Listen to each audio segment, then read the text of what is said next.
Hoy día yo tengo un matiz de diferencia en relación a lo que acaba de señalar Arturo. La verdad es que estoy de acuerdo en que efectivamente los directores siempre han tenido grandes responsabilidades por su calidad de tal, por algo los designan finalmente los accionistas, por algo están ahí, por su expertise, por su seniority, por las distintas cualidades que hacen que un director esté donde esté. Pero desde un punto de vista tributario, a mi parecer, sí se plantean nuevos temas que los directores tienen que tener en el radar. No me cabe ninguna duda que un director hoy en día ya tiene un punto de vista corporativo y legal tremendas responsabilidades, pero yo creo que a lo mejor algo que no tenía en la ecuación, como lo va a tener que tener ahora, especialmente a partir de septiembre, 30 de septiembre del 2015, es que se le imponen desafíos que son verdaderamente relevantes en materia tributaria. ¿Y por qué? Primero porque definitivamente estoy convencida que para ser director en materia tributaria y en los temas tributarios, va a tener un director que contar con información sumamente exhaustiva y va a tener que analizar las consecuencias que emanen con mucho detalle de las decisiones de carácter reestructuración que se llevan a cabo al interior de una empresa. Si en adelante, especialmente, nuevamente insisto, a partir del 30 de septiembre del año 2015, en que entran en vigencia las nuevas normas de sustancia sobre forma del Servicio de Impuesto Interno, en que nos vamos a tener a analizar con el mayor detalle posible dentro del poquito tiempo que tenemos, de verdad que no da lo mismo para un director tomar una decisión en uno u otro sentido. Ya no va a bastar, a mi juicio personal, que un director confíe necesariamente en la opinión legal que le dieron los abogados. Evidentemente, para un director, el respaldo que tenga sus asesores legales va a ser muy relevante, sobre todo en una reforma tributaria tan compleja como la que estamos viendo en este minuto. Pero el director, tal como sí lo señalaba Arturo hace un ratito, sí va a responder de manera personal por las malas decisiones tributarias que se tomen.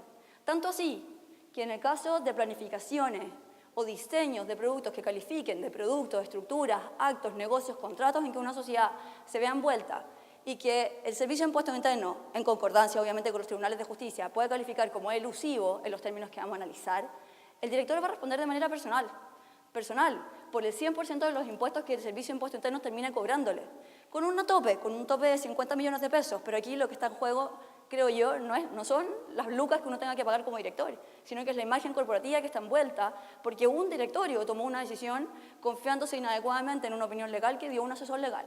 Entonces, en este sentido, yo creo que hay que ser bien claro que el desafío que está para los directores es involucrarse de manera mucho mayor en los temas tributarios que hoy en día probablemente mucho uno confiaba en las opiniones legales de sus asesores.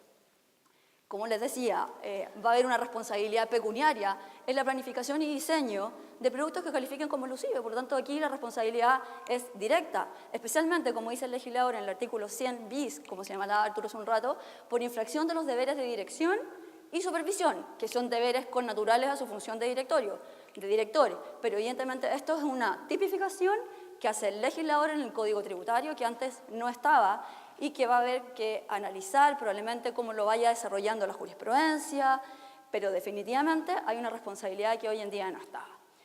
Y más aún, creo que es sumamente importante tener en el radar que la reforma tributaria modificó el artículo 3 bis de la ley que crea la Superintendencia de Valores y Seguros y que establece ciertas obligaciones que los directores hoy en día no tenían.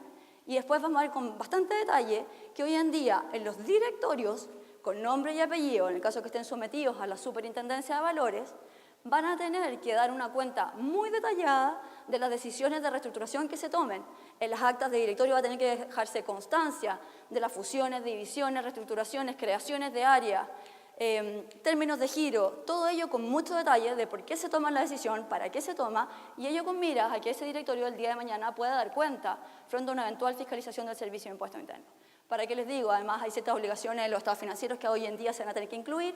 Todo esto a raíz de la reforma tributaria.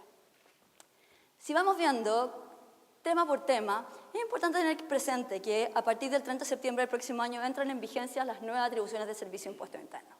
Nuevas atribuciones que son un cambio fundamental en lo que era la concepción que nuestro Código Tributario tiene en materia de atribuciones respecto al mismo Servicio de Impuestos Internos. Hoy en día el Servicio de Impuestos Internos sabemos que era una entidad sumamente empoderada, con múltiples atribuciones que ya estaban operando, a la cual uno le tiene bastante temor, un temor entre medio reverencial, pero temor al fin. Y la verdad es que este Servicio de Impuestos Internos se ve poderosamente amparado y armado de nuevas atribuciones legales que son de suma relevancia, atribuciones que ya estaban recogidas en el derecho comparado, pero que Chile también las hace suyas. Importante saber entonces que en este sentido, en el Código Tributario se incorporan a partir de, y entran en vigencia, digamos, a partir del 30 de septiembre del próximo año, Principios de sustancia sobre forma, que en nuestro derecho, si bien está recogido a nivel de Código Civil, porque evidentemente todos sabemos que está recogida la simulación, el fraude a la ley o el fraude a derecho a través de distintas disposiciones legales que están un poco desperdigadas, ya en materia tributaria pasan a ser una realidad, con una tipificación legal específica, muy determinada, sin lugar a muchas dudas. Y en este sentido es importante saber entonces que dentro de esta nueva normativa, dentro de esta nueva legislación, el próximo año nos vamos a encontrar con que hay un artículo 4 bis y siguientes, todos ellos reconociendo el principio de sustancia sobre forma, tipificando qué es lo que es la elusión, tipificando que la elusión tiene dos vertientes, una va a ser el abuso de la norma tributaria, otra va a ser la simulación, y en todos estos desafíos el directorio definitivamente va a tener que tener claridad de cómo tomar sus decisiones, del nivel de grado de involucramiento que va a tener en estas decisiones que se tomen, que hoy en día eran súper cotidianas. Transformar una sociedad, dividir una sociedad, crear una idea de negocio, uno lo veía como normal y uno decía, bueno, los asesores me dijeron que esto puede ser, que no tiene ningún impacto negativo, etc. Pero ahora en adelante el desafío del directorio es de verdad para hacerse partícipe y poner la cara a las decisiones tributarias que vaya tomando la empresa. Sin ánimo de asustarles, solo para que conozcan, me interesa que sepan que a partir del próximo año tenemos esta norma de sustancia sobre forma que reconoce ciertos principios importantes. ¿Qué principio reconoce? Presunción de buena fe. Probablemente ustedes escucharon que la reforma tributaria en su origen venía con un proyecto que era sumamente agresivo desde el punto de vista de atribuciones del servicio.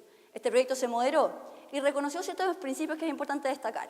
Se reconoce la presunción de buena fe, o sea que los contribuyentes, las empresas, se presume que actúan de buena fe dentro del mundo del derecho tributario. Se conoce y se reconoce que la carga de la prueba está en el servicio de impuesto interno, elementos que no venían en el proyecto de reforma tributaria y justamente venían en el sentido contrario. Se reconocen garantías de debido proceso y se establece que cuando el servicio de impuesto interno tenga indicios de un caso de elusión tributaria va a tener que contar finalmente con la decisión jurisdiccional de un tribunal tributario. Importante saber que no hay garantía de reservas dentro de estos procesos y que probablemente el día de mañana cuando una empresa se vea involucrada en un caso de elusión van a aparecer en la página web del Servicio de Impuesto Interno como está haciendo hoy día, pero probablemente con muchos mayores calificantes y calificativos que lo que están ocurriendo hoy en día. Importante saber que el rol de los tribunales tributarios y aduaneros se ve bastante consolidado de alguna manera, porque hoy en día han tenido todavía un rol bastante más secundario, viendo temas exclusivamente de gastos, de lo que es una normativa operativa, la normativa propia y ordinaria de los negocios, pero hoy en día los tribunales tributarios van a entrar en una órbita bien jurisdiccional, bien de derecho civil, porque van a tener que ir a determinar cuando hay casos de elusión y por lo tanto al directorio le interesa conocer estos temas, estoy segura que sí. Es importante saber que se reconoce una cierta materialidad de los procesos, que va a ser sobre 10 millones de pesos en diferencia que se termina entre el contribuyente y el servicio, y un director tiene que saber que esto es así. Se reconoce como principio subyacente la economía de opción, y esto es importante que el directorio lo sepa. ¿Qué significa esto? Que se pudo finalmente negociar en la reforma tributaria, que cuando un directorio, por ejemplo, tenga sobre sus manos la posibilidad de decidir si comprar una compañía vía compra de activos o fusionarse con otra compañía, va a poder tomar ambas decisiones de manera legítima y lícita, sin ningún problema, porque en el proyecto de reforma tributaria original esto venía sancionado. Yo tenía la obligación de irme por el camino más caro, y si no lo hacía, podía ser sancionado como un caso de elusión. ¿Y quiénes responden? Los directores definitivamente, junto con los asesores que eventualmente incurran en una planificación tributaria agresiva. Pero yo, nuevamente insisto, director, no voy a poder excusarme en que mi asesor legal me dio las luces para ir a una planificación tributaria agresiva, porque en el caso de las personas jurídicas, sépanlo, que responde el directorio o el representante legal. Y por lo tanto es importante empezar a tener un involucramiento mucho mayor en las decisiones que se toman en materia tributaria y no pensar que con la opinión legal yo quedo resguardado. Porque es verdad, puedo quedar resguardado de pedirle una indemnización a mi abogado que me asesoró mal, pero la decisión por la sociedad la toma en estos casos el directorio y la junta de accionistas en las veces que sea necesario, pero el directorio va a tener que poner la cara.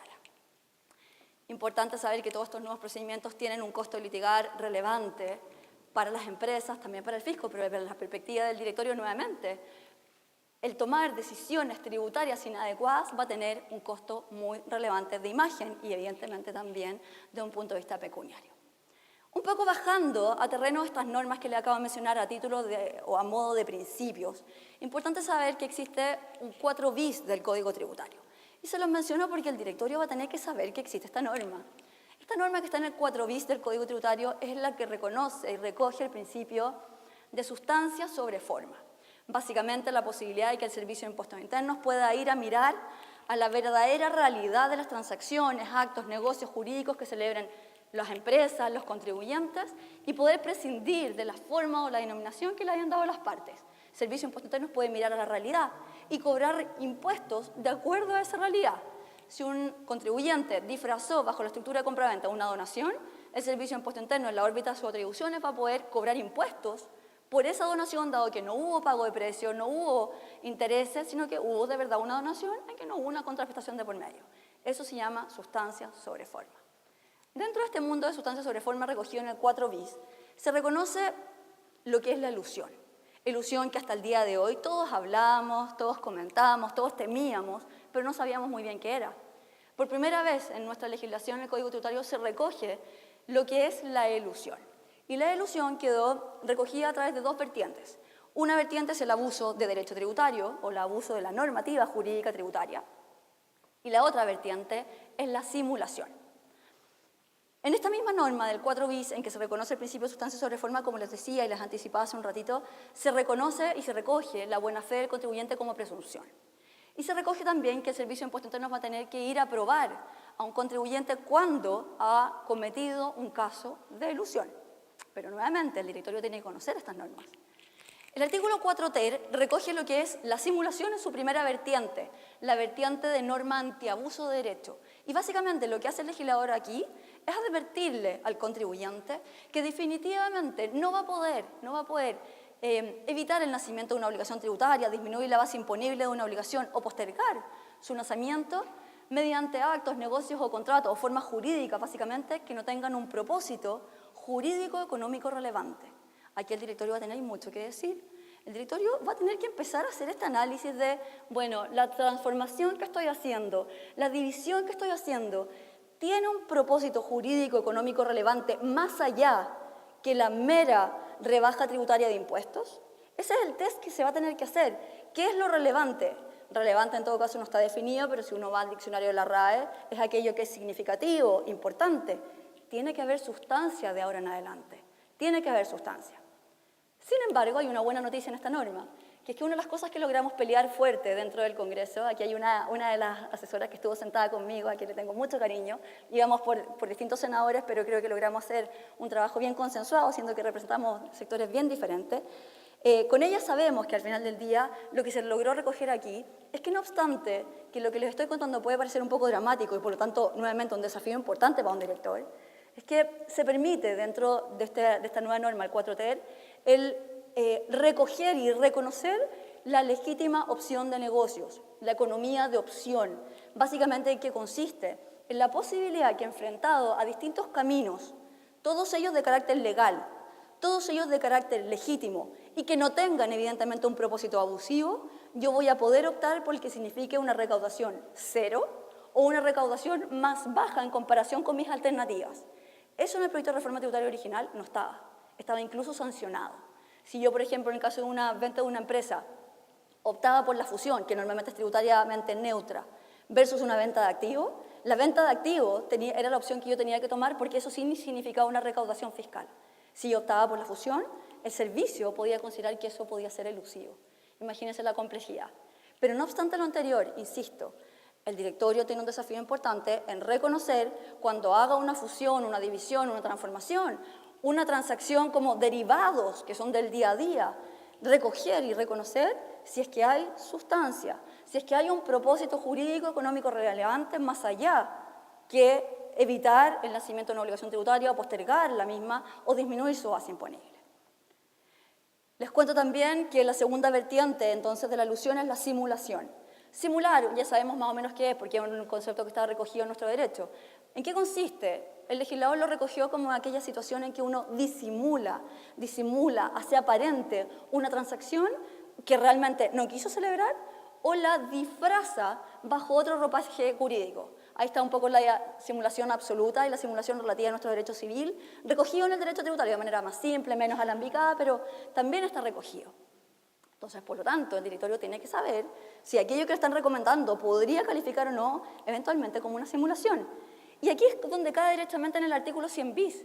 El 100 bis, que ha sido una norma bastante criticada, especialmente por quienes son asesores tributarios y asesores contables, etcétera, establece una responsabilidad directa, objetiva, sobre quienes, personas naturales y jurídicas, que planifiquen o participen en el diseño de una estructura, un negocio, un acto o contrato que pueda calificar como elusivo. Y aquí caen los asesores legales, los asesores tributarios, los asesores financieros, el que vende un seguro y participó en la planificación y negocio, el que está en un banco de inversión privado, el que genera un FIP el día de mañana que está como en el límite, el que genera un derivado que también es relativamente cuestionable, etcétera, etcétera. Aquí no solo caemos los asesores tributarios como se pensaba en un minuto, caemos todos. Y especialmente caen, en el caso de las personas jurídicas, los directores. Porque los directores son la cara normalmente visible de una sociedad anónima, al igual que sus representantes legales.